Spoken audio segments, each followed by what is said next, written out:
now tuning into the All I Need podcast. But I'm just so glad it's skateboarding. It's been the one thing that came to me at the right time. It could have been anything I imagined, but skateboarding was what it was. So I love skateboarding to death.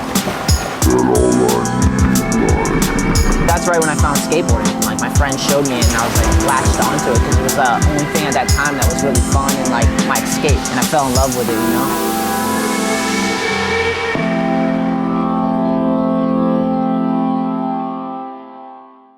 Yeah, Ricky. Sick. We're here. We made it. Yeah, man. Good to see you. Yeah, man. Thanks so much for having me on. I'm stoked. No, stoked too, man. No worries. I guess we'll start it off is where are you right now?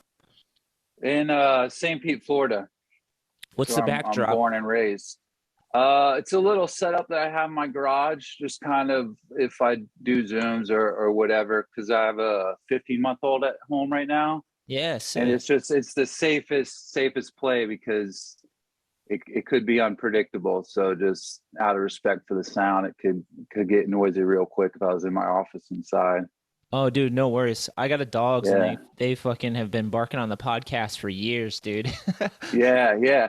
Well, I was like, you know what? It could work out good where there's some like good organic sounds that come through, but I like chilling out here anyways. It's kind of my little quiet space sometimes, you know. Yeah, that's sick. So you're from Florida? Yeah. Born and raised or what? Born and raised in St. Pete. Oh, nice, man. Tell me a bit about St. Pete. I've been, but just like as a visitor for a day or two. I never grew up there. Dude, there's so much now. It's like, it's crazy growing up in a place that you literally watch blossom over the years. I mean, like, for example, when I grew up skateboarding, in downtown St. Pete, it was pretty much our skate park. There was no skate parks at that time before the spot opened, and there was a few other random things. But dude, on Sunday there was one business, I think two businesses open, a little market and a liquor store to like kind of convenience store type thing. Yeah. And everything was closed downtown. Pretty much standard in St. Pete. A lot of businesses were closed on Sundays. So it was like, man, street skating was epic at that time. But now, dude, as a visitor, there's so much stuff to do here. There's like the Dolly Museum, there's all types of rad museums downtown St. Pete. Just if it's like a couple day visit, that kind of stuff. But in terms of skating, there's parks in every direction. I mean, it's to the point where you like have to decide where to go. It's crazy. It's a totally different. That's a good problem. That's a good problem to have right there. Yeah, super grateful. And the main skate park, St. Pete skate park, it has everything. So happy about that place. How'd you get into skating in St. Pete? So I was bike racing for a long time and like heavy into BMX, and I don't even know who did it, but like it was one of my older brother's friends had a used Veriflex or something like that. Sick. And he let me ride it. They had a crazy 6-foot half in the back of their yard it was like when people really didn't know how to build ramps, it was a full on foot of vert. Like the transitions weren't right. They weren't really like, it just didn't make sense. Sounds like a flat. Sounds like a proper backyard ramp, dude. Oh, dude, it was hectic. So I started skating. I'd be around a little bit here and there. And then I was still bike racing. I was heavy into that. And I found myself, I would be at national races where like plate numbers were on the line and stuff, and bike racing out. So bike racing, it's just like on a track. It's not. Yeah. Like no, is there BMX. jumps? Oh yeah. Like jumps. You start at a starting gate, and it's like you go around a little like track. Yeah, that was so sick. When I was a little kid, I lived in Arizona for a little bit, and that was kind of big out there. Like people would be doing the dirt BMX racing and stuff. Dude, it was fun. And how I got in that, I was watching a friend race, and I was like grew up poor and stuff, so I didn't really like have the access to a lot of things, but he was racing. I was with him, and we went into the bathroom, and he let me use his gear. and just was like, dude, just go out on the track. I had no clue what I was doing. Of like, this little kid went on this crazy BMX track, wasn't even supposed to be doing it, and his dad noticed. He's like, hey, if you're gonna do that, I'll get you a bike, whatever. So anyways, back to the skating thing, I brought the board I had one weekend to a race, or I started bringing it to races, so I'd be just like skating in the parking lot. And then like almost missed one of my motos, they call them, the races, one big race, because I was out skating. So soon after that, I decided to stay home for the weekend, because I would race Friday night, Saturday night, Sunday afternoon. I was just in this mode to get points or whatever for the circuit. It's like rad BMX.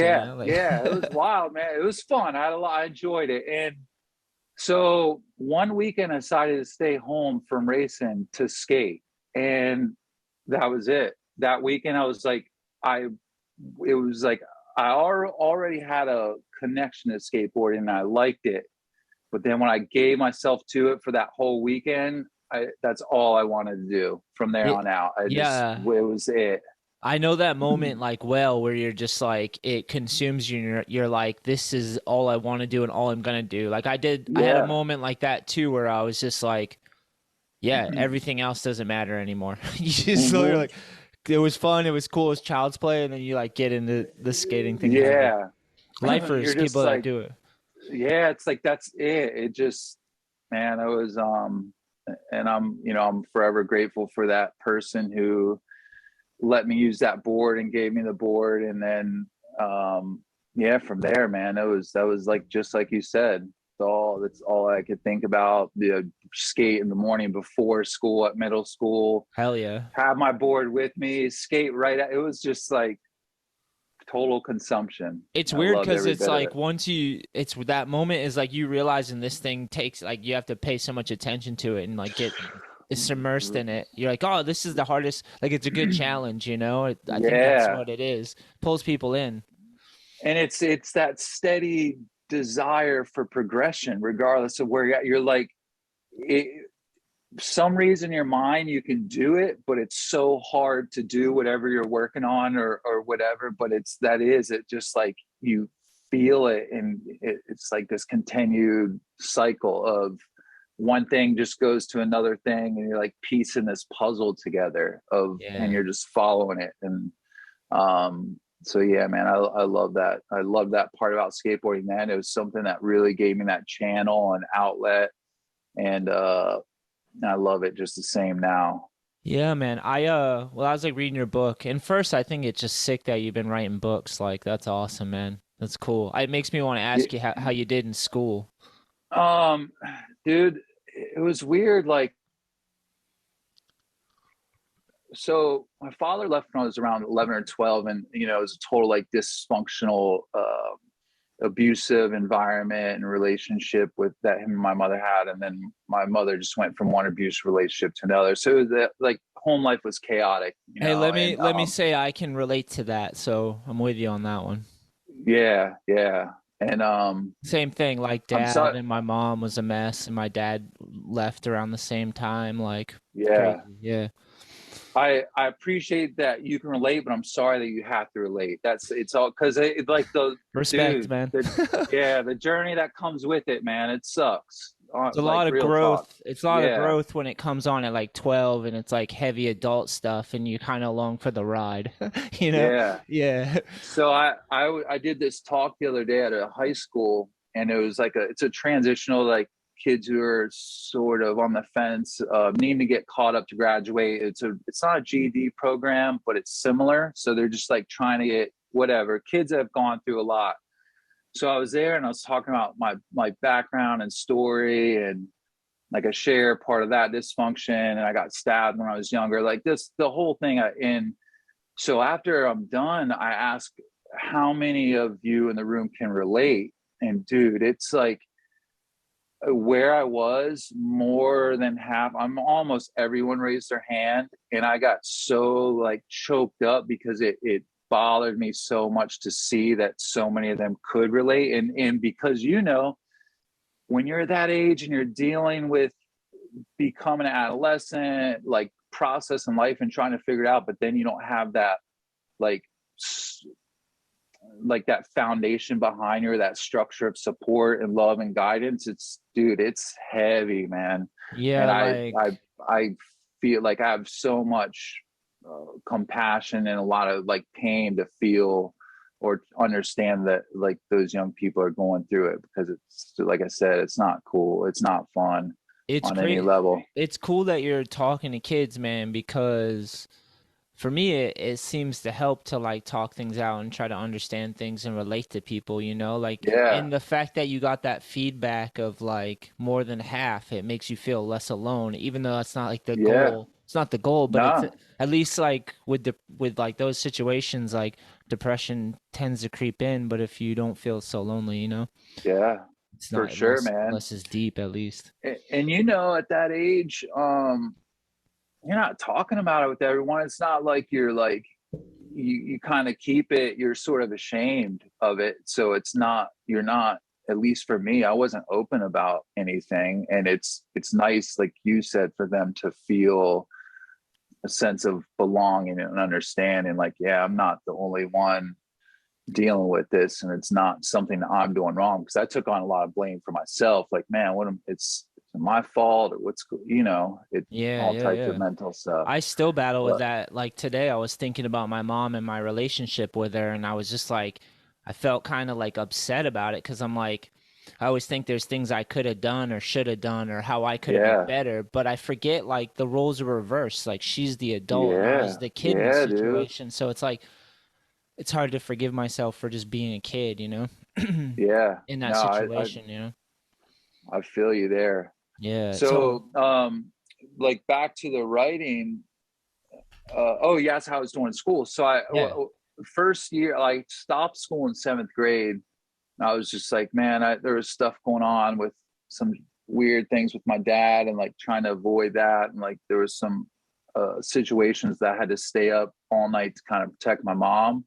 And like wild stuff, being a young kid with full on like kitchen butcher knives taped to then a broomsticks waiting for people to come in that weren't supposed to be there, you know? Yeah. And so I stopped going to school, and my mom dropped out in middle school. So she wasn't pushing me to go on like at all. She was just like, I was doing my thing. And then the next year, something inside of me knew I just had to go to school. It's like, I need to do this for myself. And I had a lot of like behavioral issues, but I got really, after maybe like 8th grade, I had a teacher really touch me, and she pulled me aside, and she saw the like potential in me, and pretty much gave me this heart to heart, like, look, you're just wasting your potential, and you think it's cool to do, like, kind of called me out. It was this woman that was really powerful at that point in my life that helped me change, like kind of see. It was And right after there. that, She's like a dude, positive example of an adult trying to be yeah, positive, you know? yeah, it was like the first time an adult like really was real, like they were real with me, and they got me, and she connected with me. And so after that, I got serious about school, man. I did bad. I got in a lot of fights and things like that from a behavioral standpoint, but in terms of like focus on school, I started to do really, really well. Um, Do you think the fights were that you weren't processing your emotions and the things that were going on because it's a lot to handle, so it came out just aggressive, like aggression? dude, for sure, man. Like, so it was like this. I would skate and pour everything I could into skating, but then no matter how much I like poured everything that I was processing through into skateboarding, I still had stuff left over that I didn't know. I didn't have any like emotional tools to try to process and work through. So what I became was someone who reacted to any opportunity to engage in violence, because I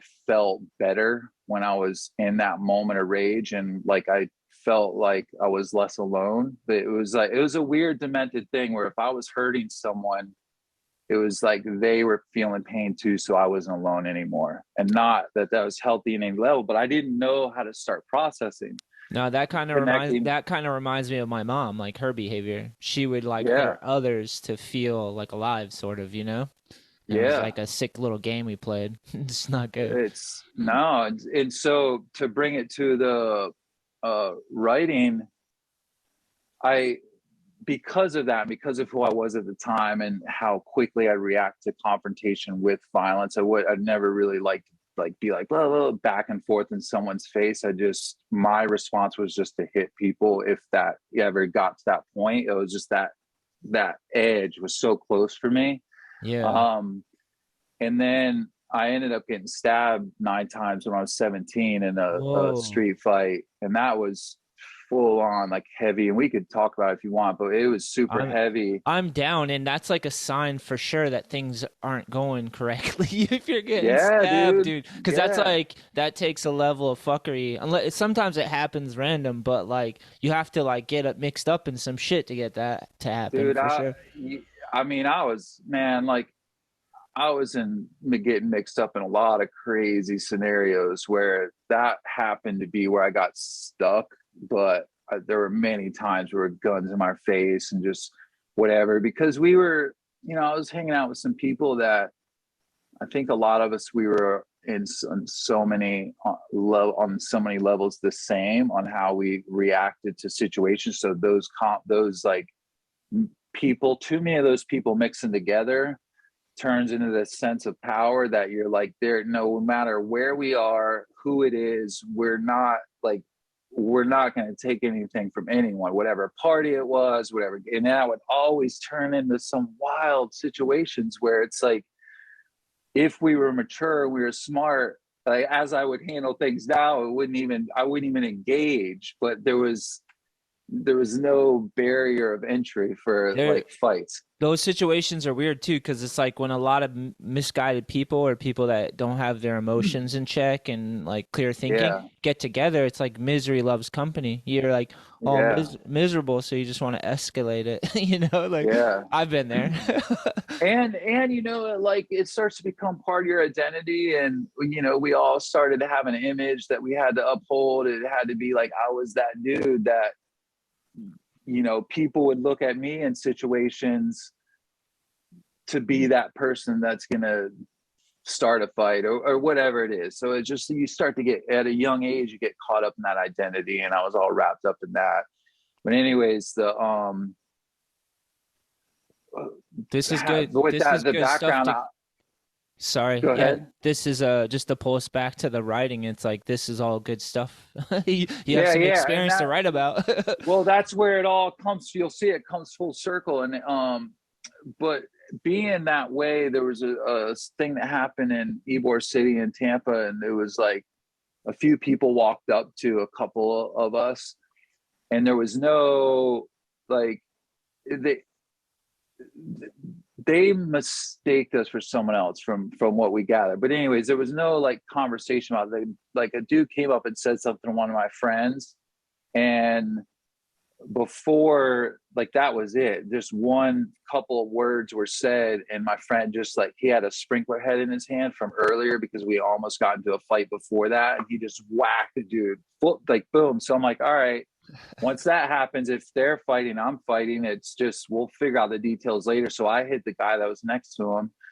There were another dude behind over against the wall. He came at me with a beer bottle and broke it over the back of my head. And then there were a group of people across the street that were also with these dudes. They came over at us, and we all just started splitting up, turning this chaotic situation on like a busy street. There were cars parked, full on, like big crowd around. Oh, I've been to Ybor when it's like bumping and there's chaos. Yeah. Dude. Tampa Ams, dude, and even some other times.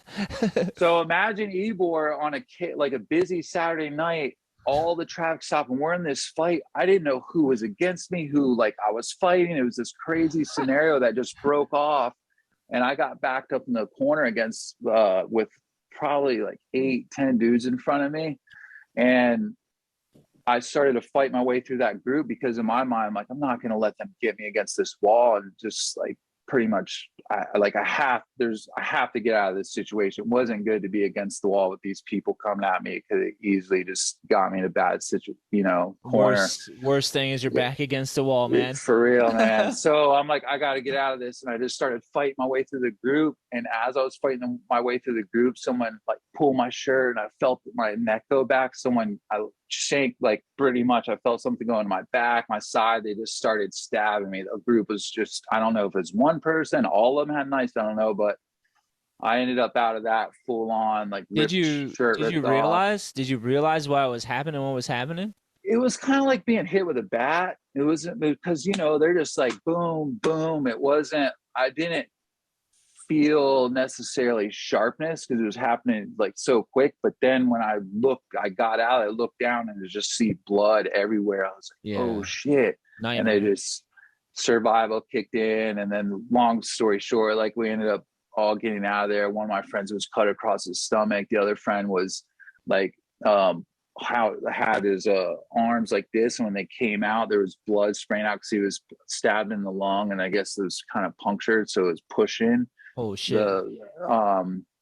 Long story short, we end up at the hospital. Before that, I'm laying in this parking lot waiting for the ambulance to come, because there was this cop that we saw down the street that my friend kind of rescued us, got us out of there, got two of us out of there. One just jumped in the car with a stranger, like dude we didn't know. But I was, at that point I was freaking out. I was still like, dude, I don't know who you are. Like wasn't feeling good to get in the car with anyone. But my friend he was cut open so bad, he was just whatever, like I gotta get out of here. It's a real emergency. Yeah. And so I'm laying in this parking lot next to my friend, and I'm holding my hands like this because they kept fluttering, and then my mind was like, if your eyes close, you're dying. If your eyes close, you're dying. So the only thing I knew to do is I have to keep my eyes open, because I need to like fight for every breath, like concentrate on breathing and trying to like figure out, because I was,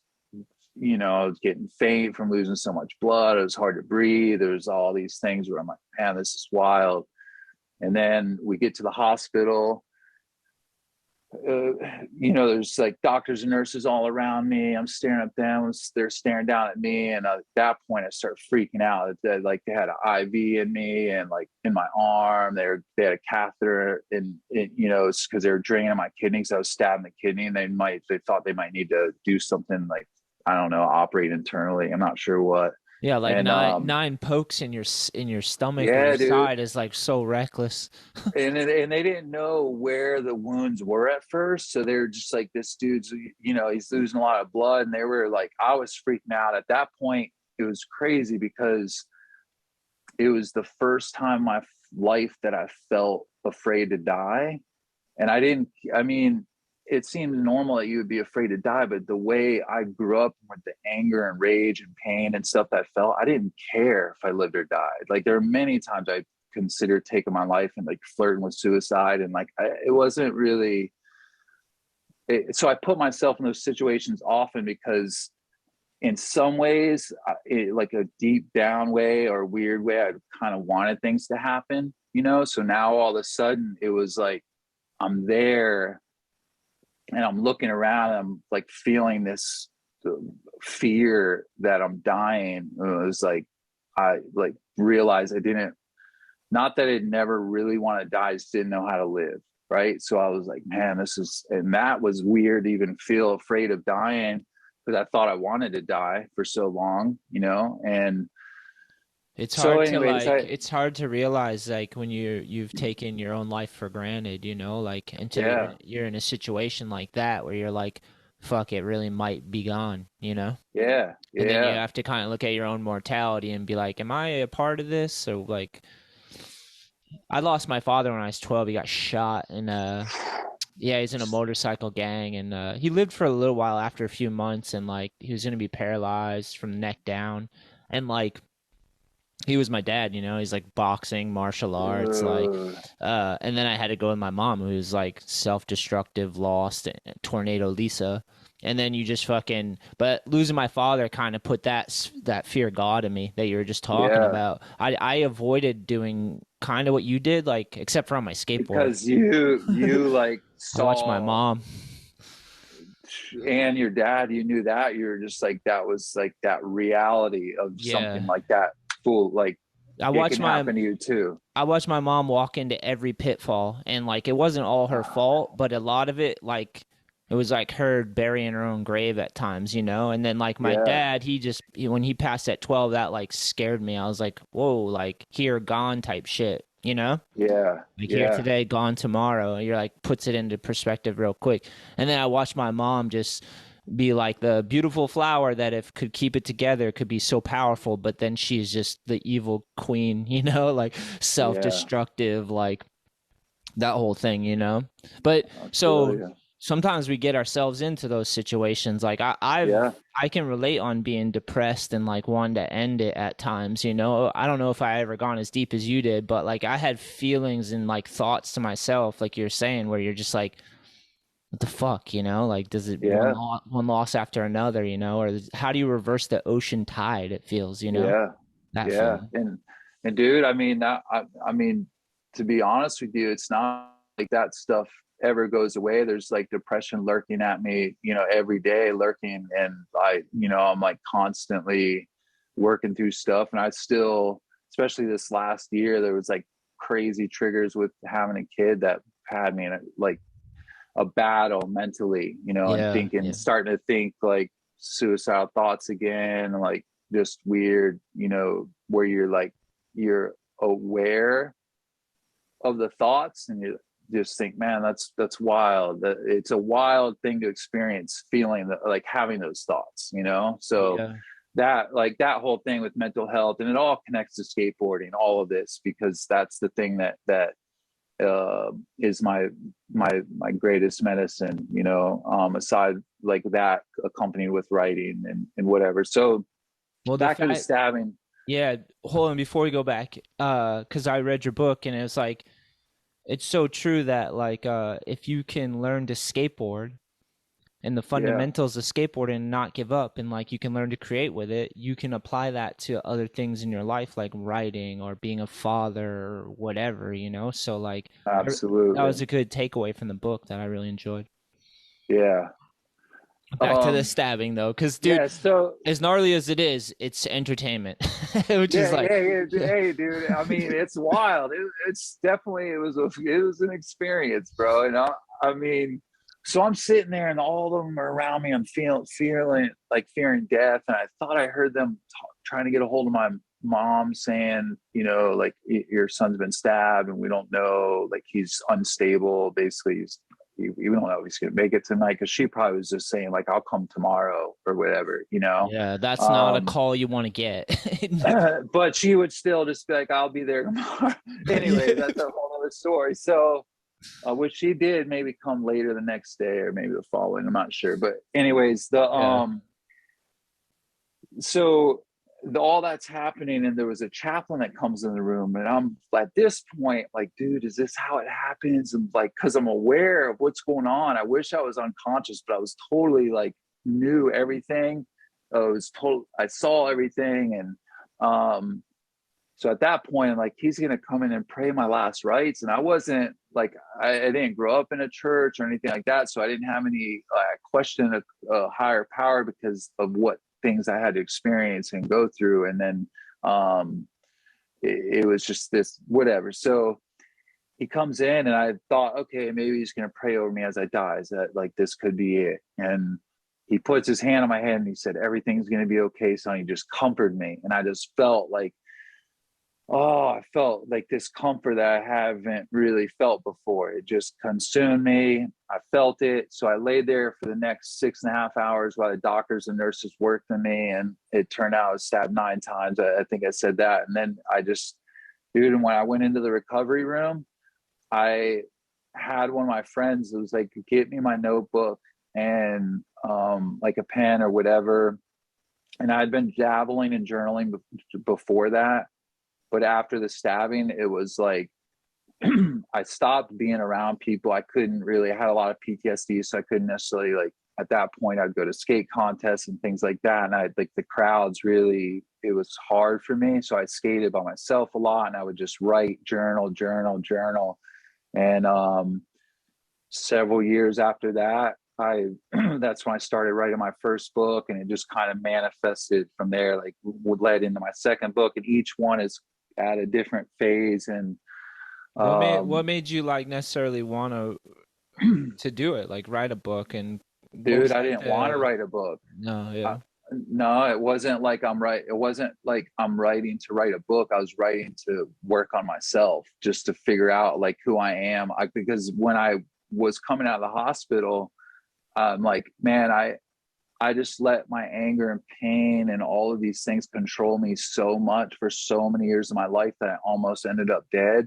And it was like this sense of like, I felt renewed in life being something valuable, like it's a gift, something to cherish and appreciate. And I was so lost in my own pain that I couldn't see that. I was just in that spiral.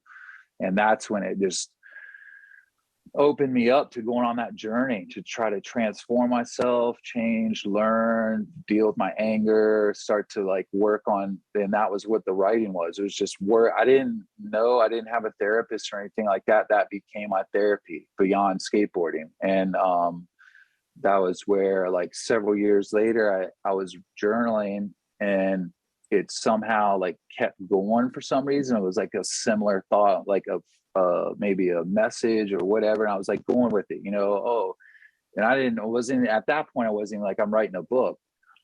At some point I was going in this Barnes and Noble's bookstore every day. I'd go out to the beach, watch the sunset, just kind of reflect on things, go to the Barnes and Nobles and write. And finally, like one night, a person that was working there asked me what I was doing, because I was in there all the time. I'd be there till like 11 o'clock at night, just writing. And at some point when that happened and she asked me, I just was like, I'm writing a book.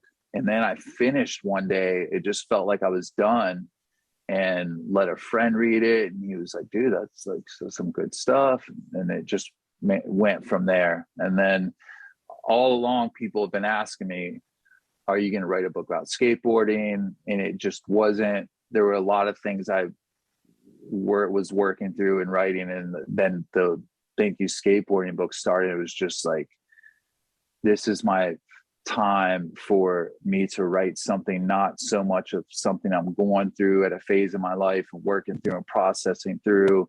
It's just something that I'm doing for the love of writing and skateboarding together, just to offer that tribute of the many ways that skateboarding has carried me and benefited my life, and continues to benefit my life. Yeah, I liked it because it was general enough. It was personal to your stories, but you didn't, your story didn't like take over the whole thing. It was general about the concepts of what Yeah. skating can do for anybody, which was like, and it's amazing that it was well written in the sense that it was an easy read, and it was, if you skateboard, you can connect, and you can Yeah. reflect and see it. Thank you. And that Yeah. was the balance for me, because my other books, I peel back the layers more into my stuff and my story. And this one, I was like, I don't want my story to overshadow what the book is, and it's for skateboarding. That's it. It's just that tribute. And I feel like it's an honor and privilege, because as a skateboarder, I think so many of us can connect and appreciate it. And it's almost like just put it into words for all of us, because we all think about it and feel in so many similar ways in regards to how much we appreciate it. Yeah. So it's, yeah, man, I'm stoked. I was just stoked to do it, and super hyped on people reading it. And I feel like the general vibe on it's been good. People have appreciated it, and it's like I said, it's not for me, it's for all of us, for skateboarding. Yeah, I like the idea of writing a book too, because it's like another form of thinking. You got to sit there and think about what you're going to say, how you're going to say it, and then you got to write it Yeah. down, and then you got to edit it down. And it's like a nuanced way of thinking about these things and then putting them down so you have like as much clarity as you possibly can before you publish the thing. Like you got to Yeah. be Yeah. selective with your words. You can't. I like Yeah. that it's not that long either. It's only like 65, I 60, wanted to keep it 62 short, books man. or pages. Yeah. And I always enjoyed, honestly, I didn't really grow up reading a lot. And then someone gave me a book when I was shortly out of high school, John Livingston, The Seagull. And it was a short book, quick. And I realized like those are the ones I've read a lot of books over the years, but those are the ones I enjoy the most, just like short, quick, and to the point. Especially, I think most skateboarders can relate to that on some levels, just the attention to like the pace of things need to be fast, so Yeah. I just want to keep it short and to the point. And that's part of the dance with it. It's like working on a trick and knowing where you're to just be like, I'm good with that. Not like that's a fine line, but same thing with that book, is there was so many times I just had to take stuff off, peel stuff off, because like I just want to get it as quick and to the point as I possibly can and keep it short. Yeah. To jump around a little bit, or to go back. Yeah. So being stabbed 9 times is a wake up call if you caught it. And then what's the thing? Is it skating? What is the life that you've built that like keeps you steady? Because I mean, you have a wife, a kid, right? You have a kid too, yeah. Because there's the thing. What I'm getting at is like, when you have these highs and lows in your life, because that's what you definitely experience. When you experience really, really lows, you can have really, really highs. Yeah. Super sporadic. Yeah, it's not a steady drum. Like, what helps you keep everything balanced nowadays? Like, what's the driving force? And like, the skateboarding, of course, journaling. I do like other art with pencils and stuff. I like to, and I reflect a lot. Try to give myself that time to, be quiet. There's a whole balance of things. I appreciate meditating and just whatever I can do, man, to like keep my cup full and keep my head right, and having like strong connections to my reasons why to continue to be a better person and keep pushing and stay in the right place. It was there was a student yesterday that asked me, it's like, if life is filled with so much pain, like what, I don't understand.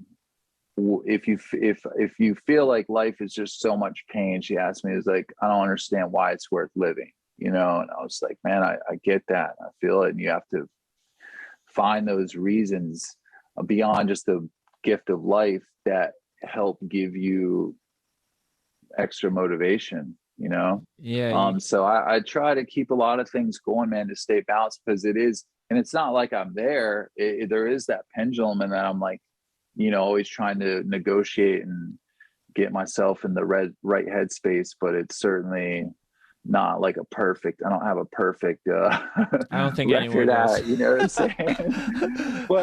but to speak to it, man, it's like back to skateboarding, dude, it's I'm telling you, man, like there are many times in my life where I could honestly say if I was not skateboarding, I'm not sure how strong I would have been mentally to get through the things, and I don't know if I would have done it. I can't say for sure I would have like ended my life, but there are many times where I'm not sure that I wouldn't have, honestly, as close as I got. And still to this day. And like I said, like over the, there's postpartum depression that females go through. And after my wife had our child, it was like stuff started happening inside me before we had the child. And then it was like, I was like, man, I'm kind of dealing with some heavy depression, like more heavy depression than I have in a little while. Started research a little bit, like there's postpartum depression, man, that things get triggered. But then after the birth happened, it like hit me heavy and hard, where I was like, whoa, but then it like, so fortunately, and it was during the pandemic. So I was like even able to skate more and whatever. And it was just like, so grateful, because there's so many times where really, man, I was drowned and like in depression in a lot of ways, like mentally, but I was still keeping it up. And I have a child now to like maintain that sense of equilibrium and stability for him and be a model, you know. So internalizing a lot of stuff, but skateboarding is that purge, like for real. Like another time in my life that came to the point where it was like just like an oxygen mask that I would tap into that kept me breathing. Yeah, it's the mind, body, spirit connection. It's the muse. Yeah, It's dude. that thing that you can put your life into, and you can do it in any which way you want. You can express Yeah. yourself through it, like with your body and your emotions and thinking about the trick and the way you do it, and like it fully is an act of balance. Like Yeah. you're fully engaged with life when you do shit like that, and that gives you that like lust for life, you know, because Yeah. you're playing out the drama through like creating an art or like a competition or whatever, instead of doing it in a self-destructive way. And that's what Yeah. happens like when you're a young kid and things go fucking upside down and you're in the upside down kingdom. Shout out Yeah. Talib Kweli. Yeah. Fucking wrong is right and whatever, and at a young age you already don't really have full control of your gifts, your perception, and you Yeah. don't have control of your thinking or your emotions. And if Yeah. You don't even know what that is to regulate. It's like, it's so much, yeah. The yeah. human being is so complex. The gifts and the range from heaven to hell that we encompass in each of us is Yeah. like a full spectrum. And if you don't have control of the gifts, then they can become like a burden, you know. Like you can talk shit on your life, or you can Yeah. talk things into reality, or write things into reality. Like Yeah. we're powerful. It's hard to admit that, you know. A Hmm. lot of people don't even. It's hard to face a mirror, which is like getting older and growing and your Yeah. mortality, and facing a mirror and being like, how can I be better? Like, what am I Yeah. doing that's slowing things down, or keeping me in reverse or something, you know? That's a hard thing Taking to that, face. taking that accountability, like realizing that like you said, you are controlling so much more than you understand. And that's kind of what happened to me at the stabbing, where I saw myself getting myself into that situation. I saw it very clearly how it all happened. It could have been completely diffused. I could have easily redirected the situation and probably avoided the whole scenario. It was just, but at the same time, it was something that needed to happen to me or for me. So it was like it did happen for a reason. So there's that, but it made me understand the power of choice, you know. And from that point on, it's not like I changed overnight. It was a long process. I mean, still got into fights and like did it, but more and more I started to be able to manage myself. And at that time I got heavy into boxing. I was still skating like a lot. And I got into boxing where I was like, I need this extra thing. And I really like poured into the training, and it was a great like purge to like curb the desire to be violent when I was still practicing that or working through that aggression Yeah. with someone else who was managing it, you know, like, because you have to manage your emotions when you're fighting in the Yeah. ring, but you're still working out aggressions at the same time, kind of like skating, you know. Yeah, like you can be as mad as you want and think you can kick anyone's ass, but if you don't manage it and get skills, you're just gonna get your ass kicked by someone who Yeah, can dude. manage it and have skills. Yeah, they know what's going on in this Yeah. situation. It's so anyways, I got to a point about the violence thing and like realizing power to choose is so I was in this funny enough, I was out in Ybor again years later, a couple years later. I was probably in my low 30s, like 20s or something, early 20s, and I was with a friend. He was drunk, I wasn't drinking. I was training for a fight coming up, and he was like, I started this weird bickering with this dude, and they start kind of, they're both drunk and like blah blah blah blah. And I was like, dude, just get out of here, man. Come on. Like, so I try to break it up, and the dude just hit me. Like, he just kind of like soft drunk punch across the face. And at that point, I was in really good fighting condition. I was sparring with pros all the time. It was just like I felt very confident in like my abilities to manage myself in a altercation or any type of like scenario where hands are being thrown. Especially like a soft drunk punch. Yeah. So what I did is I looked at him, I looked at my friend, and my friend was just like, oh shit. He was expecting me, like the identity of who I was before that, to come out, right? Like just react and look at him, look at the dude. In the moment, it was like this realization of, I don't need to fight. Like, I don't have anything to prove to anyone. There's no reason. Like, there's no reason to fight unless my life's in danger. If I feel like someone's I'll protect myself. So it was the first time in my life I walked away from a situation. I looked at him, I looked at my friend, and I just smiled at the dude and grabbed my friend and walked away. And it was, I felt more powerful in that moment than any time I ever did in a fight where I hurt someone or whatever it might be, because I felt in control of myself and my emotions. Like, I was like, oh dude, I can do anything. Like, of course I had the urge to hit the dude, but I was able to, like, all right. And I walked away and I felt so good, man. And that was the last time I ever got into a street fight. I just like, I know when it's about to happen. I know signs way early before it's even getting to that point, or I know myself and my feelings or any of my radars start going off internally where I fear the lion scratching at the cage. I'm out. I'm just like, I'm not even gonna let the paw come out. It's just an easier thing to manage, but it feels good to be in control of that and manage those emotions, because it's not easy. That's a really valuable lesson to learn in life, is to be able to get to that point where you realize like you can discipline yourself enough that you don't have to be reactive to someone else's crazy shit, you know? And I had a moment like that, sort of, I don't know if it was like that, but I've had a bunch of weird moments in my life too. It's crazy how similar our stories are. Like, I used to box when I was younger Really? a little bit. Yeah, I rode bikes for a little bit. And then I got into skating. And then my mom and my dad, like, when did you start skating? When I was like 12 going on 13. Okay. That's right about the time when my dad got shot. And then I went and lived with my mom in the projects in New Bedford. And that's when I found skating. And that was like my mom's worst time was right there. But luckily I had skating. So I had that like, hey, this is going to get me away from this house and like away from the drama and the chaos. And it was like my vehicle to like go explore and do other shit and figure out what I feel and what I think and like what I'm made out of. So like I was thankful for that. But I had a moment. You would just get on your board and just disappear, just gone. Dude, I would skate all day and I didn't want to go home, you know?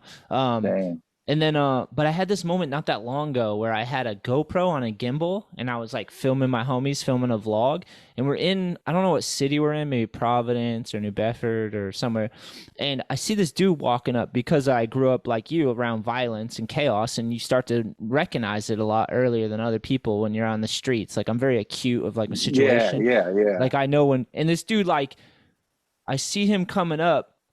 And he sees the camera and he like starts getting excited because he thought I was going to be like play into filming him or something. And I just looked at him and then he just came up to me and was like, ugh! Like yelled in my face and like flinched. And I didn't even move. And I was just like, and he just like walked away. And I was like, oh, he just did that because he realized I saw him out in midday and he was all high and on drugs and out of control. And like I wasn't playing into it. He thought I was just gonna be like into it, you know. And I was just kind of like watching him, like, "Yo, you might be dangerous." And he got so mad at me just for I didn't say anything to him. He walked right up to me and like tried to scare me, and I was like, "Doesn't work, dude." And then he just like walked away. You know what I mean? I was like, "Wow, he noticed it." Like we didn't say any words either. Yeah. And I was like, "Wow, he was just so lost." And I actually had a purpose that day because I was out filming, having fun, you know. That like my reflection, like. Looked bad on him to him, you know. It's like I recognized him and he realized it, and it was like it was all without words. And he wanted to bring you to his level. Yeah, he thought he saw that mirror where he felt worse about the scenarios. Yeah, he was just like insecure after he realized I noticed him, because most people probably just entertain him because they're intimidated, you know. I've been around abusive people like that are on drugs, and like you just get weird, you know, like yeah, that was a weird situation. It's weird for that to be comfortable too. You know what Yeah. I'm saying? Like, it's a weird thing to be comfortable in certain situations that not everyone is comfortable in. It's not a good thing by any means, because that means you've been exposed to certain behaviors and scenarios so much that it's kind of your normal, you know? And Yeah. it's weird. There's a predator relationship with ghetto-ness too. Like they search each other out. Misery loves company. Like Yeah. people like search for they probably saw that I like, because I'm an open person and I had some dysfunction. I kind of wear shit on my sleeves, much like you know, like I talk Yeah. about things. I'm open. Like I feel like if I can express myself and express what I've been through, I can heal from it, you know, and like, you know, Yeah. just but people that are still in it, they recognize it in you, you know, Yeah. and vice versa. Well, and it's, you know, like realizing that that is not normal, like the dysfunction. It's like, because that's the thing that's most comfortable when you grow up in that becomes your point of comfort and like I You're guess normal. familiarity. Your new normal. Yeah. So, dude, for dating relationships and like intimate relationships, that was such a journey for me to work through, to get to a place where I could understand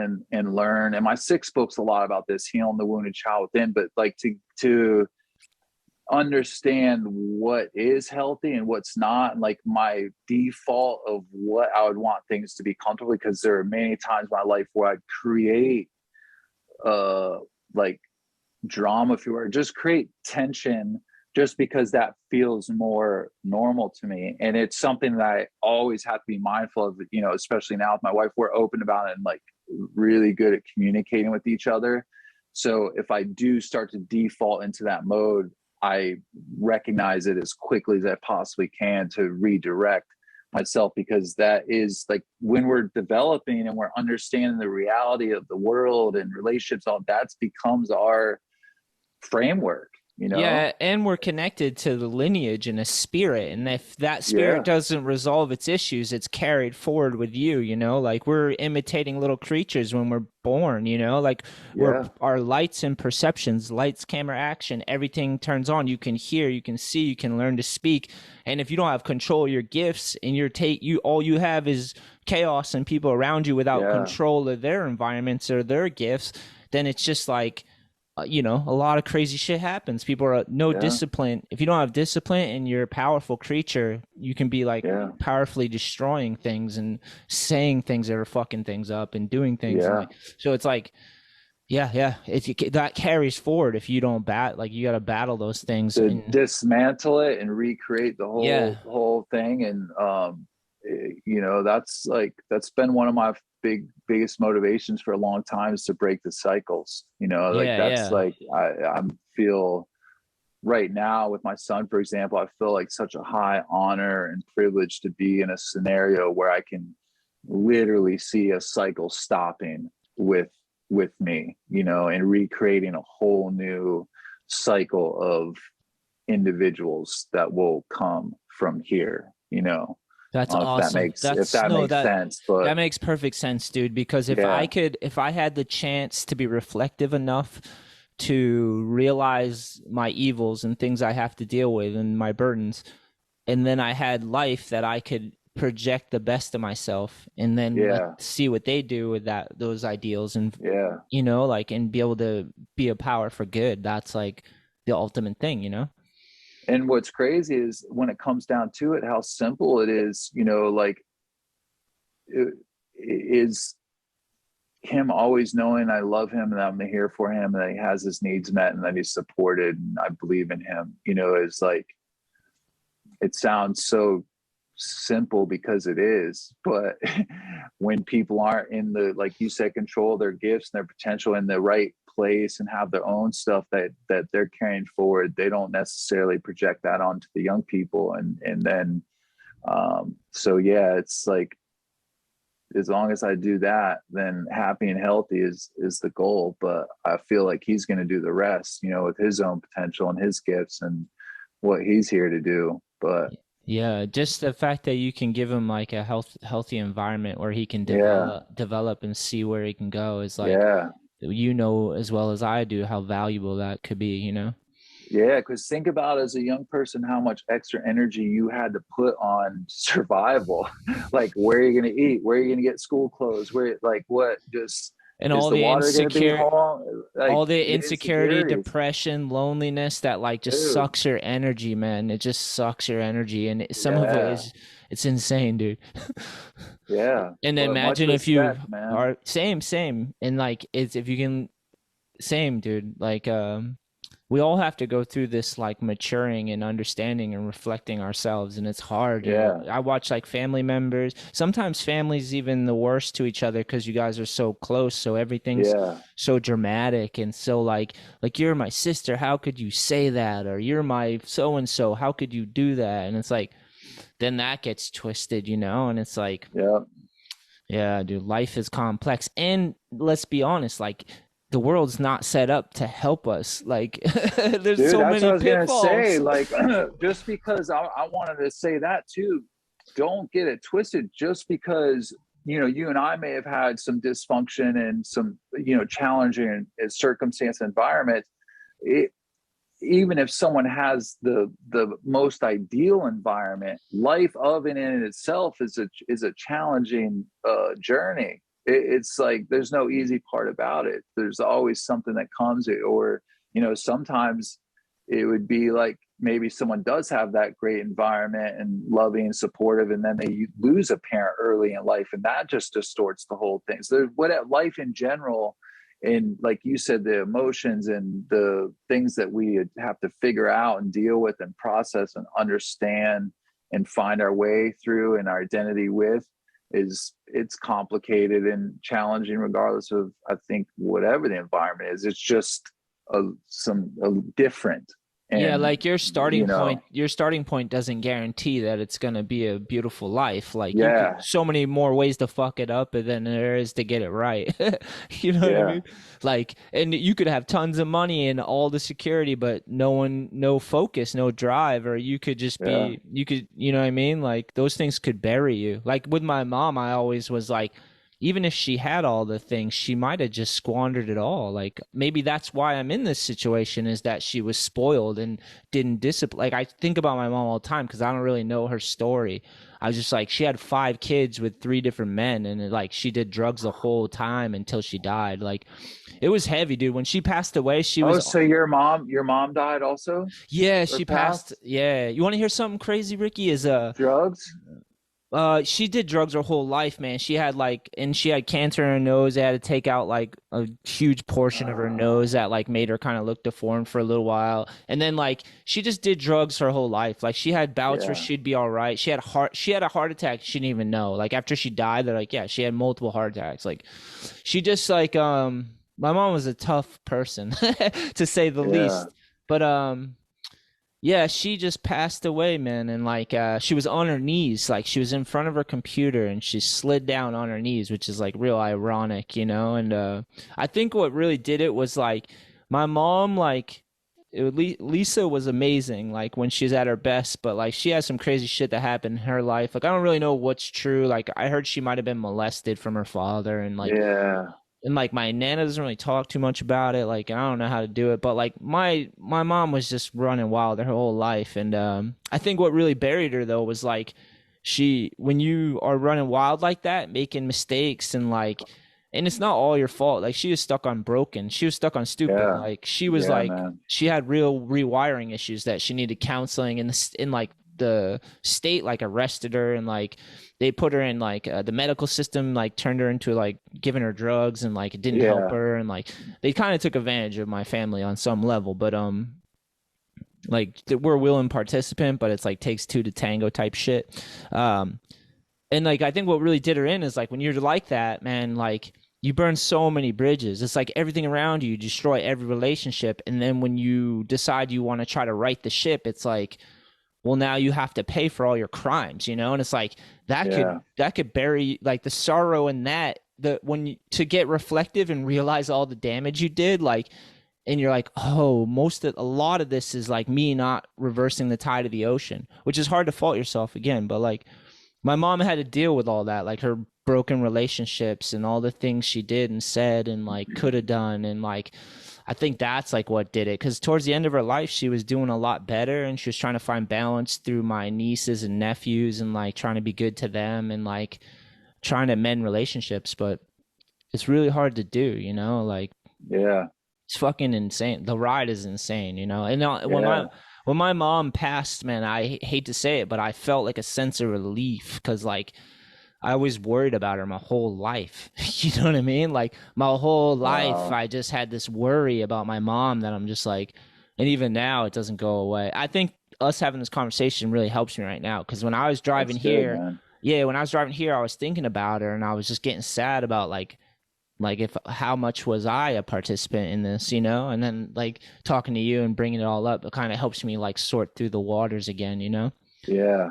It's Yeah. hard because you bury these things and they don't come up until like No, and it's not your fault. There's nothing you yeah. could have done different, because the truth of it is that I have a sister that passed away of OD, and it's like carrying that shame and guilt becomes like what could I have done different, if you could have helped your mom or whatever it might be. But the like we connect back to earlier is understanding our individual power to choose how we react to situations, what we do with our life, all those things is it. We can't make anyone do anything, you know, like you could have called your mom every day, 5 times a day, to try to encourage her to do certain things. And if she didn't want to, she wouldn't have done it. And, you know, because I have some friends that, you know, and much respect to anyone battling addiction and continue to push through and like staying clean for today and trying yeah. to, you know, stay at that battle. And because it's a real thing, you know, I have some friends that have found some like their way through heavy addiction, and I've seen it, and I've like been there to where like it's like one friend specifically that I know that we were able to real with each other and deep about it, because I was trying to understand what he was going through. And it would be like he was one of the strongest,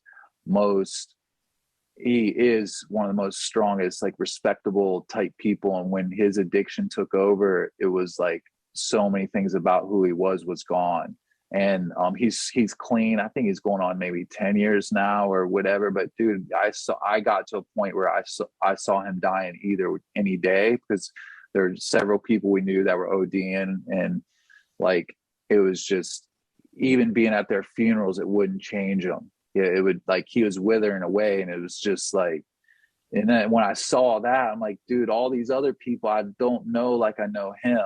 And I know how, like, I know his strength deep down. So that gave me a different appreciation. Like, this is real, because he's being honest with me about how hard it is to try to like get through this. So That's a hard realization, is to know that they're struggling. Like it's hard because you want to blame them, because you're like, fuck, you could just do the right thing. And it's like, but it's like I saw meme the other day. It was like, you don't really understand mental health unless you have mental health issues, you know? And it's like, I think addiction's the same way, just because I never had that like thing that got me in the same way that it did them. I was like more like you with the violence with your father. I saw my father's life get ruined from addiction. And I kind of like, I was really strange about anything I tried along the way, just because of that fear of being like that. yeah.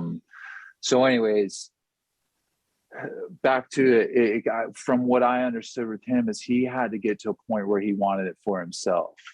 Like basically they call it rock bottom, and people hit rock bottom over and over again. But he got to that point where he wanted to do it for himself. And it's like your mother, that if she didn't get to that point to want to do it for herself, my sister or whatever, whoever, it's like we can't control that, you know? And it's another thing I think that I find like it's important to find compassion for those people that aren't controlling it or making that choice to do things for themselves, regardless if it's addiction or whatever it is. Because like you say, your mom had 5 kids, and then sometimes I look at the scenario with my dad with 6 kids, and my mom was like not educated. I look at the circumstances from the outside, and I'm like, the real truth is, if I'm being real about it, I don't know if I could have done any better. You know what I'm saying? Like, I like to think I would have done better because of my drive to be who I am now and who I want to continue to become. But the truth is, I don't know, bro. You know, it's like having that level of compassion for them too. I think it just has helped me over the years to like kind of relieve some of the burden of carrying that resentment or whatever it might be, you know? No, yeah, I agree, man. That's definitely a good thing. I try to do that with my mom a lot, but it's just like, you know, Yeah, life, dude. you know. But I think that too. I'm like, I don't know if I'm any better. Like 6 kids, it was different times, so they had a whole different set. Like think about what we've lived through in the last 10 years. Like Yeah, they did man. that too back then. There was Yeah. our whole world was probably scaring them, setting them up, like overselling them shit, so they're buried in things, or like there's expectations, and it's like everything's sold. We live in a crazy place. America, I love it very much. It's the Wild West, you know, but like with freedom comes the freedom to be wrong too, and there's like excess of everything, and like Yeah, man. there's wolves out there. That was what I learned when like I saw my mom on drugs, and then I saw like what happened to my dad. Is like there's naive people that aren't aware that there's real violence and dysfunction, and then if you grow up in it, you're aware of that fully, you know, like. Yeah. So I've always been like questioning and watching things and being like, yeah, there's real violence, and we're real people out there that take advantage of situations and make money off of things and like do shady Yeah. shit, and like it's fucking insane, the whole thing, to be honest. But like, so I think about that with my mom and my dad. I'm like, they just grew up in a different time. Like it was a whole different set of problems, a whole different thing. Like Yeah. right now is like hard enough to stay on the right path. You need like so many reminders. You got to like have a lot of, it's the more people you have in your life that love you and you're connected to and engaged with, like the more reminders you have that like things are worth the effort, the worth the squeeze. Yeah. Cause like there's setbacks all the time, dude. Like everyone can relate to this, you know. It's Yeah. like you're building something, you're creating something, and then the world goes upside down, and then you're like, fuck, I gotta restart, or oh, I gotta like figure out a way to survive this thing, and you get through with the fucking teeth of your skin, and then 6 months later, a year later, there's another fucking thing that just mass hysteria dude. that everyone's going Wow. through. You're like, what are we doing, dude? I'm just trying to keep like just one life is hard to manage, let alone being this connected and being able to take in everything and see everything and hear everything. And like if you have bad impulses and like the things you consume become you, and like this Yeah. digital age is intense, Ricky. It is. It's wild, man. Well, and back to the, you know, like with people who don't like, who are still dealing with stuff, or like our parents who didn't make the best choices at different times in their life. It's, when you talk about that lineage and the cycles, the reality is, and another thing I like to be compassionate for, is to work on yourself, to heal your wounds from like your childhood or whatever it might be, because like hurt people do hurtful things, wounded people make bad decisions. It's like this chain of events, this cycle. To really get deep and do the work is, it's intimidating, it's overwhelming, it's scary, it's there's so many things involved in doing it. So I can appreciate the apprehension. Like your mom, for example, I could appreciate, you know, the inability to get out of those cycles, if you will, because when you're so deep and you continue to get deeper and deeper, it just gets harder and harder to untangle. You have to fight so many navigate yourself things. out. Yeah, man. You don't have the energy and time to fight all these ghosts and things that you're Yeah. hanging on to. Like you got to let them go Yeah. somehow. And it's like, it's crazy because your thoughts and your emotion hang on to these things because they're so important in the moment, but they might not be good for Yeah. you. And it's like, you gotta somehow realize like when things are not good for you, to somehow figure out a way to let them go, which is like, Yeah. because of skateboarding, like you said, like that physical activity, that mind, body, Yeah. spirit, because you're using your mind and your body, and it's something creative, and you like stay fully engaged, then you can kind of be free and in the moment. You don't have to like, For sure. yeah, it's hard because we hang on to things because we define ourselves and all that things, you know, like Yeah. we're in perpetual motion, man, you know, like we're Yeah. hurling through space on a rock, and every 7 years we're something new, like material, like our bodies are new, you know. Yeah. fucking It's insane. wild. It's a wild ride. And we all That's go through why that. Yeah, man. I try to take time to that's why I said in the beginning, I try to take time and be quiet and you know, like just be still, because things get the motion of society, civilization, like responsibility, just the motion of life in general. It gets chaotic, and that's bringing it back to skateboarding with the mind, body, spirit thing. Is like, it's a movement meditation. You know, you just get into that motion, and like there's when I go skating, there's this level of separation that happens for me from everything else. And sometimes, you know, I'll feel guilty sometimes because I don't talk as like, I've always been that way when I'm skating. I don't stop a lot to like hang out and talk with people sometimes. And it's not that I'm antisocial or anything. I'm just like, I get into that mode, and it's that release that I'm like into and need to be in for my own like mental stability, you know. But it is that like mind, body, spirit connection that you're just, I love to be immersed in it.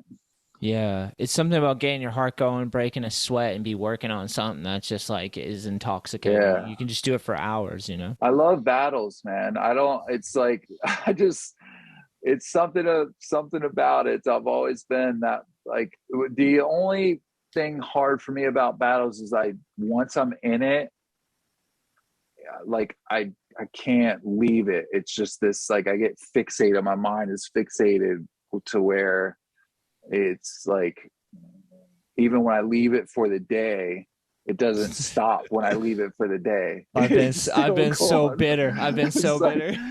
But until I can get back and go at it again, and then like there's some days where I'm like hesitant because I'm like, man, do I want to get into it again? Because I know once I start, but then once I start, but there's nothing.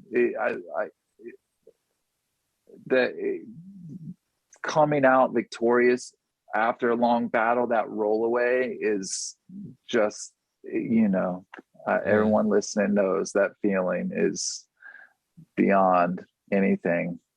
Yeah, definitely.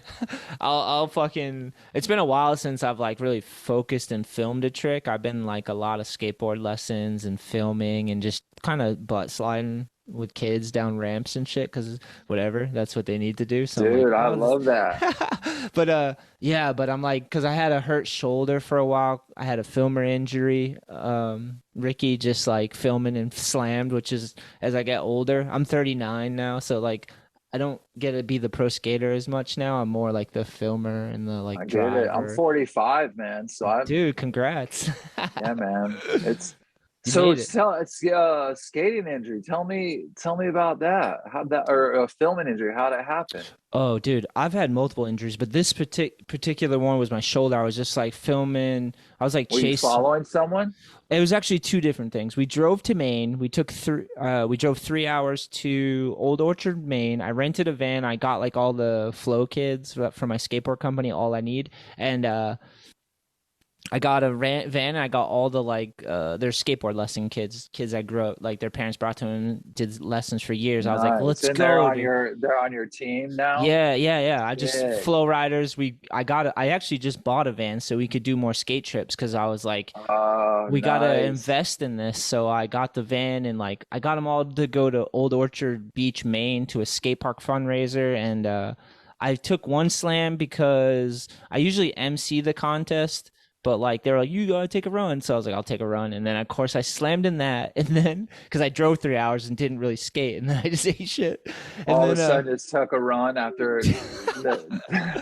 Dude, after filming like 13-year-olds and like driving, like, I was like, okay, and I was like hoping my reflexes would just carry me, but didn't happen. And then also, dude, those warm ups are real important as you get older, huh? Amen, dude. For real, dude.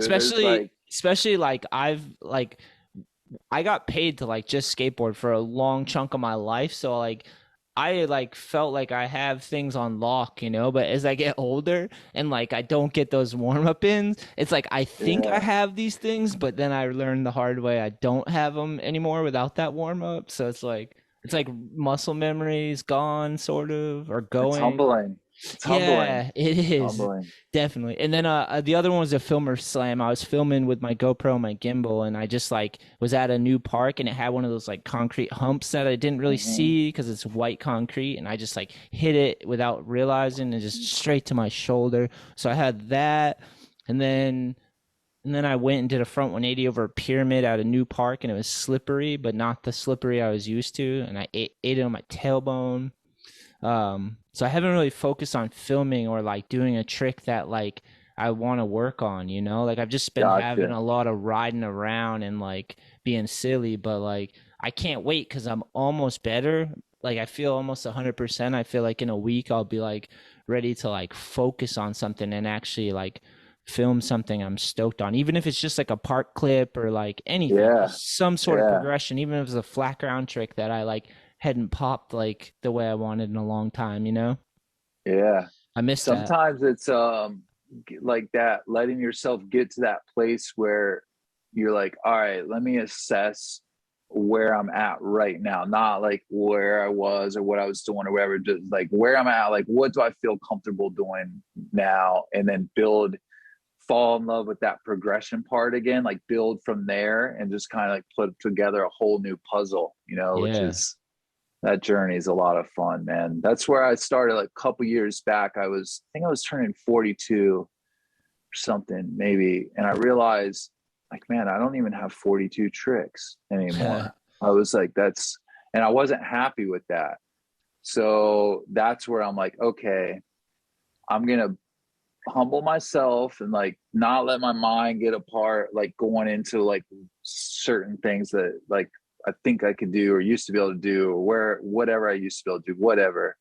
Just like concentrate now, and then let me like get comfortable and build that foundation back up. And the goal was like, I want to get 42 tricks by the end of this year. I want to like be in that place, and then just kind of gave myself that momentum and drive to first humble myself, but then start putting the puzzle back together. But it's like kind of come back together in a different way. But dude, it's been awesome. And I would even like, because I got to a point where I wasn't skating hard enough, regularly enough to like have tricks I wanted to have locked down or anything. Like it was a weird thing where I was like, oh man, I should have this unlocked, but I don't. And then things start falling away.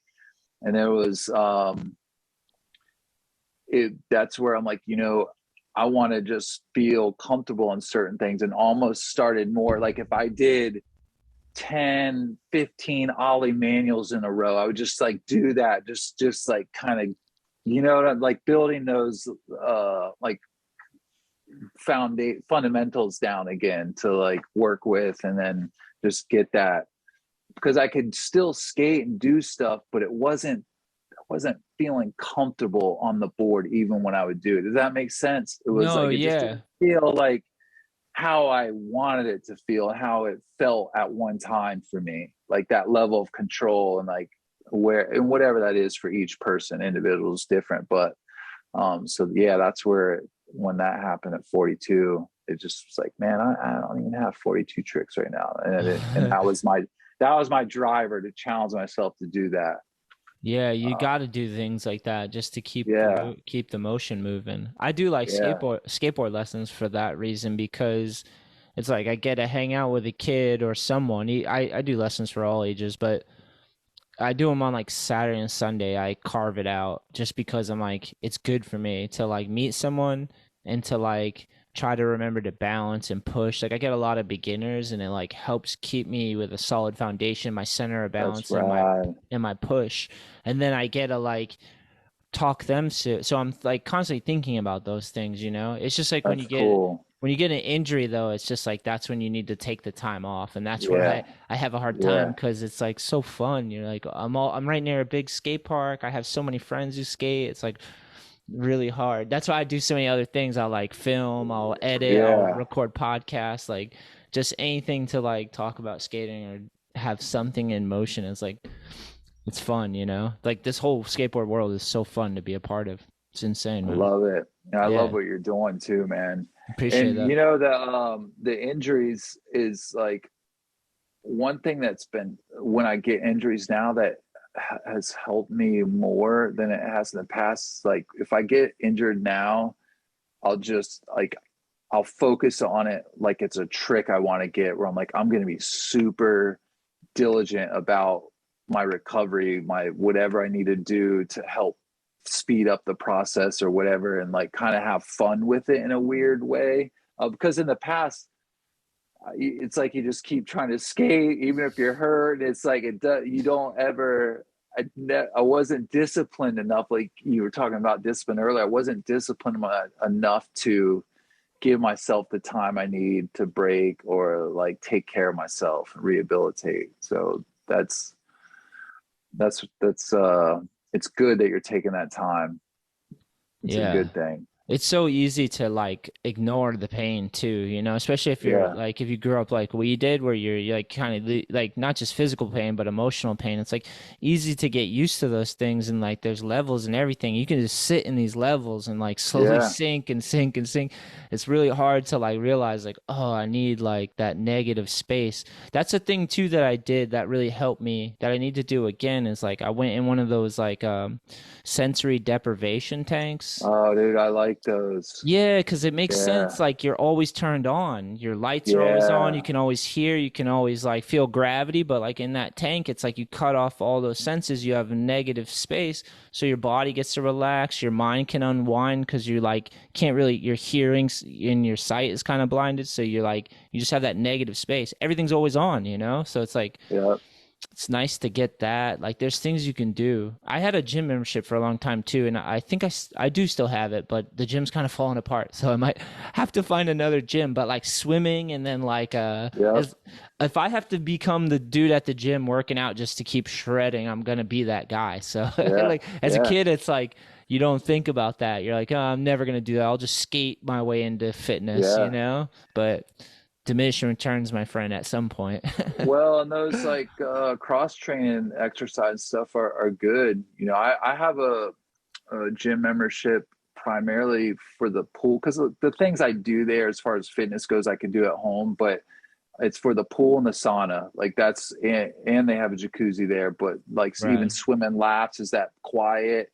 And then the sauna, it's that 15 minutes sitting in there where it's just most of the time quiet and dark, and it's super good for recovery too. For me, I love the sauna for like my muscles and neck and back and stuff like that. You can like really stretch out and see where the aches and pains are, and, like, know what you got to nurse afterwards, basically. That's the best, man. So I guess what's going on now? Like, what's the future? What are we working at? What are we aiming at? Like, what's the next thing for you, man?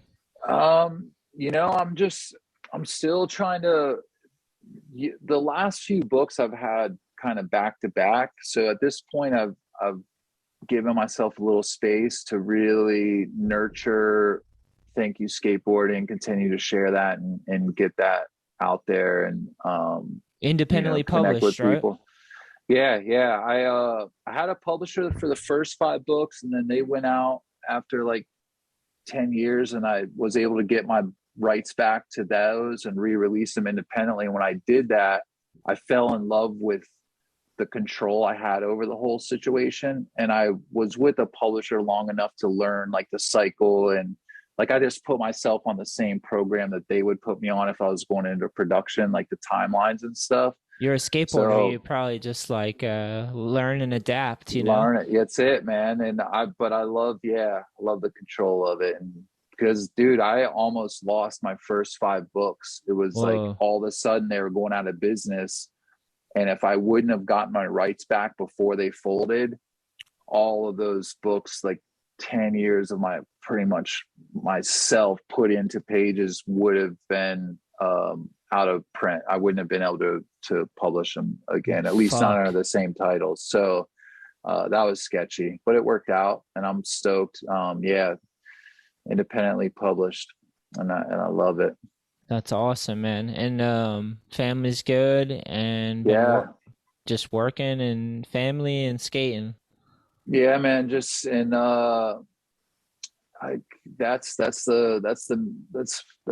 definitely, having the kid is that new, like, whole new motivation of being better and doing better, and just wanting to be a good example for him and raise him up to like lift him up, really, you know, and continue to pour into that. And yeah, man, still skating, writing all the time. And do you have any like talks or anything coming up? And how did actually be to get into it? Like, how do you get into doing that? Like, that's a thing that's like you gotta really want to do that. You know what I mean? Like, dude, honestly, I didn't want to do it for a long time. Because like when you have the first few books as they were out, especially the first one, people would hear about it and it'd be like, hey, do you want to come and talk at this thing or whatever? And I was super nervous for a while, and I turned down a lot of them at first. And then yeah, at I some could see point, that. I could see like being nervous in a situation where someone wants to come talk and like not really knowing what to do or how to do it. yeah, I hadn't. It's so that at some point I started saying yes and decided I had to make myself uncomfortable and get through it and work through it, like skateboarders do, you know. And and as time went on, I just fell in love with it, man. I just became more and more comfortable with it. Before COVID, I was doing a lot of stuff in schools. For my 5th book, I dedicated it to youth. Oh, that's so cool. You're going to schools?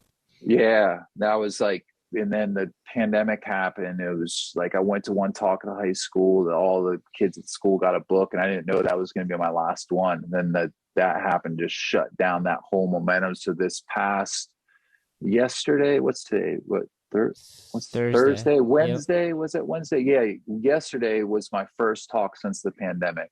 What? And it was just a counselor at a school reached out to me, and yeah.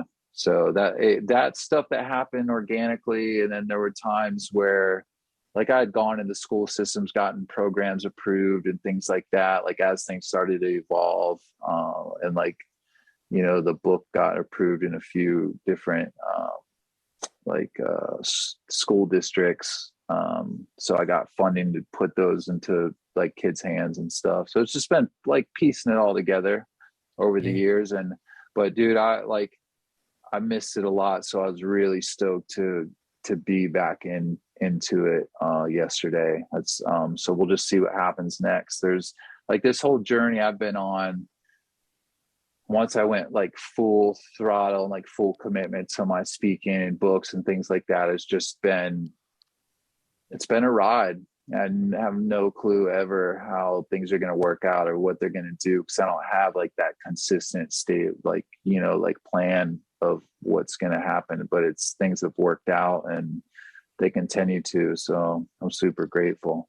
Yeah, I think as long as you just continue to be you and follow that thread and like keep developing and stay open to ideas and be positive, like things come and go in your life and you'll stay afloat. Like I try to do the same. Like I have a general direction. I try to have a lot of reminders of what I'm aiming at so I don't get lost.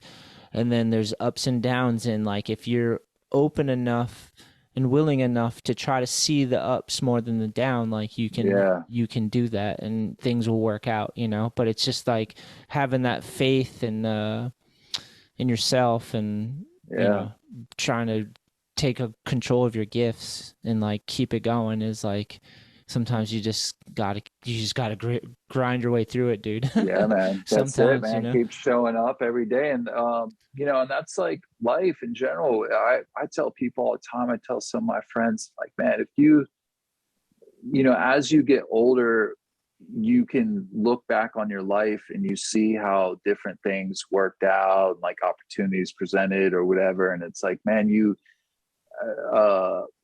end up with so much proof, right? Like that, dude, things work out, man. Like it's gonna be good. You're gonna like, you look like, really, you're like, you have years of proof of it. Like, look, you're here now, like somehow, some way. So, you know, like things have worked out. And but it's easy for us to forget that.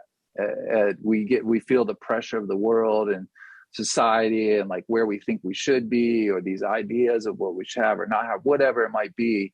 And then like it like breeds that sense of anxiety and depression or whatever. But it's always important for us. And I'm just speaking to myself as a reminder too, because it's easy to get caught in that loop. But it's just important. I always try to look at like, man, there's plenty of proof on the table that things always work out and things continue to, for all of us. You know, if we made it this far in life, wherever we are, whatever his age, we're doing good. And that's enough for me to admire in anyone, because like we said earlier on in the conversation, life isn't easy, man. And it's much respect to everyone who keeps showing up and keeping up the good push and getting through the best way any one of us can. Yeah, man. Amen, dude. Totally agree with that.